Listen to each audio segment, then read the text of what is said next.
Final countdown in 3, 2, 1. Hello, everyone. Welcome to After Action Report, your numbers recap show for all Schmoedown matches to keep you caught up on all the action. I'm your host, Megs, and we have made it to the final week of the regular season prior to the spectacular that will be happening in just under 2 weeks. We have 3 matches to cover today. It is the 2 semifinals of the singles tournament as well as the final. So we're going to be spoiling the ending of the tournament from the get-go, so stay tuned if you want to know. If not, we'll catch you on the repeat. As I said, we had our 2 semifinals in the singles tournament, which was William Bibbiani facing off against Griffey Nooms and Janine the Machine facing off against the Barbarian. And spoilers for the results of those matches, our final was Griffey Nooms facing off against the Barbarian. So after this week, we now know the singles title #1 contender, which will be going off against our current champion, Marisol McKee. And with the additional knowledge of who Rocco will be facing in his retirement match, we now have a full card for Spectacular. However, based on that cutscene, we may or may not see some shenanigans from a particular IG competitor coming into that weekend, but y'all will have to tune in or be there in person to find out exactly what happens. But enough speculations, let's jump right into these matches with our first one, of course, being William the Beast Bibbiani facing off against Downtown Griffey Nooms. Round 1 starts off a little rough with the first point not being scored until the 3rd question in round 1. We do still see Bibbiani up by 1, 5-4. In round 2, Bibbiani defers to have Griffey spin first, who spins opponent's choice and is given Star Trek. He is able to come away with 6 out of 8 points, checks down to multiple choice once, misses that question, and it is stolen for 1 point by Bibbiani, who decides to take Drew Barrymore on his first spin. He's able to come away in that round with 7 out of 8 points, checking down to multiple choice once, but does not give away any steal opportunities. So this now gives Bibbiani a gain of 2 points to now be up by 3, 13-10, going into the 3rd round, where we see that Griffey Nooms has to hit a 2-pointer in the 1970s and a 3-pointer in Action Adventure to bounce it over to Bibbiani to tie the game with his 2-pointer in Black Cinema. However, he misses his 3-pointer in Comedies, which bounces it over to Nooms, who does hit his 5-pointer in Steven Spielberg, which again puts it back in Bibbiani's corner to hit a 5-pointer in Remakes and Reboots, which he does, which means we are now tied at 20 all going into Sudden Death, where we see we go 2 questions deep into Sudden Death with Bibbiani missing the 2nd question, which does give Nooms the win with a final score of 22-21, where William Bibbiani answered 13 of 18 questions for 72% accuracy and scored 70% of 30 available points. Griffey Nooms answered 12 of 17 questions for 71% accuracy and scored 76% of 29 available points. So I don't think anyone, including the competitors, anticipated that the match would start the way it did, but it definitely did not disappoint with the way it ended, with it coming down to the wire in Sudden Death. But we do see that Bibbiani has been knocked out of the Final Four, the first one to lose, and we now move into our 2nd and final match of the semifinals. I'm, of course, talking about 2 fan favorites, Janine the Machine and the Barbarian. And once again, round 1 is proving to be difficult, with Barbarian able to come away with a 3-point lead, 5 to Janine's 2. In round 2, we see Barbarian elects to spin first. He spins away from scores and soundtracks and ends up taking the 2010s. He's able to come away with 4 out of 8 points, has to check down to multiple choice 3 times, misses one of those multiple choice questions, but it is not able to be stolen. And Janine spins away from crime, ends up spinning spinner's choice, and elects to take Tyler Perry. She's able to come away with 7 out of 8 points, checks down to multiple choice once, but doesn't give away any steal opportunities. So this gives Janine a gain of 3 to where they are now tied at 9 all. As the lower ranked competitor, Barbarian has to answer a 2-pointer in biopics. This bounces it over to Janine, who hits a 2-pointer in the 1990s. Back over to Barbarian, who hits his three-pointer in family films. Over to Janine, which, in keeping with the decades category, ends up with a three-pointer in the 1980s. Unfortunately, she misses that, as well as her five-pointer in the 1970s. So this does give Barbarian the win with a final score of 14-11, where Janine the Machine answered 7 of 15 questions for 47% accuracy and scored 41% of 27 available points. Barbarian answered 10 of 14 questions for 71% accuracy and scored 64% of 22 available points.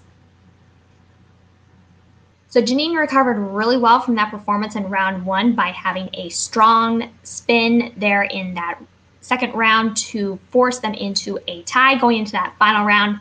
Unfortunately, those last 2 questions she was unable to hit, which did not force Barbarian to have to answer his five-pointer in order to get the W in this match.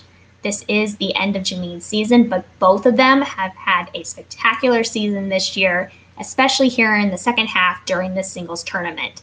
Unfortunately, as I said, Janine is out for this season, but that means that Barbarian will face off against the rookie sensation on his own team, Griffey Nooms, in the final. For the final showdown in the singles tournament, it is a Finstock Exchange-filled event. Coming out of round 1, Barbarian is up by 1, 8-7. He is able to get that perfect round, but is not able to get the bonus, so he, again, only comes out of round 1 with a 1-point lead. In the second round, Barbarian elects to spin first. He spins away from Lucasfilm and once again ends up taking the 2010s. He comes away with 5 out of 8 points, checks down to multiple choice twice, misses one of those questions, and it is stolen for a 1-point steal by Griffey Nooms, who spins away from Hitchcock on his first spin and ends up taking Eddie Murphy. He comes away with 4 out of 8 points, checking down to multiple choice once, missing that question and a 2-point question, which the 2-point question is stolen for 2 points worth of steals. With all of that, Barbarian is able to gain 2 points to now be up by 3, 15-12, going into the betting round. Since there is no spinners or opponent's choice on the wheel, it doesn't necessarily matter, but by virtue of being in the lead, Barbarian does spin the wheel. This gives them Hitchcock, and they both answer the question correctly, Nooms betting 1 point and Barbarian betting 3, which now gives Barbarian an additional gain of 2 points to now be up by 5, 18-13, going into the speed round. In the speed round, Barbarian elects to answer his 10 questions first. He passes on questions 1 and 2, answers 3 and 4 correct, passes on question 5, gets question 6 incorrect, passes on question 7, question 8 is incorrect, question 9 is answered correctly.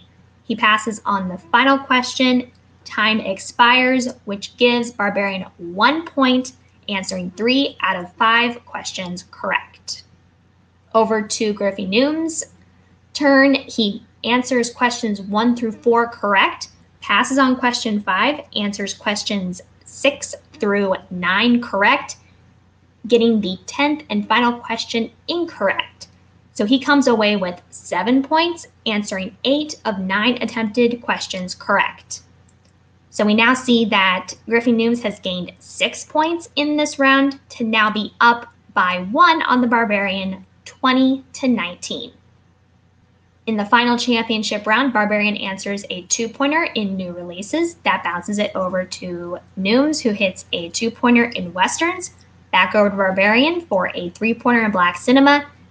Ping pongs back over to Nooms for a 3-pointer in musicals.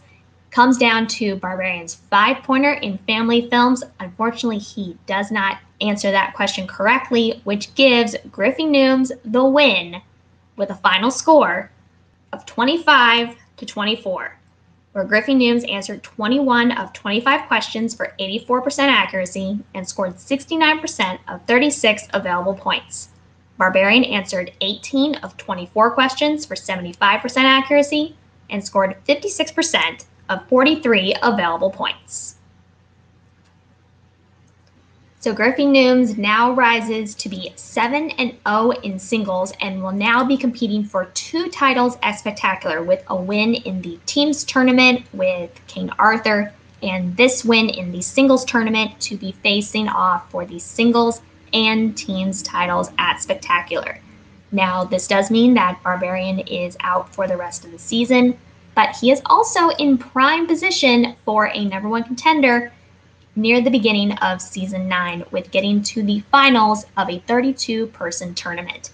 Not a bad end for quite the season. And that's going to do it for this week's episode. But don't worry, I'm going to be back next week. I won't be breaking down any matches, but I do plan on pulling together some pretty fun stats from all that has happened in this past season, so be sure to tune in next week for that. Be sure that if you have not already, that you have hit that like button. And if you are not subscribed or you have not hit the notification bell on this channel, please make sure that you have done that. And be sure to leave comments in this video or at the socials that are listed down below in the description. Speaking of socials, I will be posting the link to this episode and all the match breakdowns that I present here on social media in the Call to Action Twitter and Facebook pages, as well as the MTS Facebook page. So be sure to check those out. If you want to find other great things from the Call to Action podcast crew, be sure to check out all the other videos that are on this YouTube channel, as well as over on our Twitch channel. But until next time, for the entire Call to Action podcast crew, I'm your host, Megs, and this is After Action Report, signing off.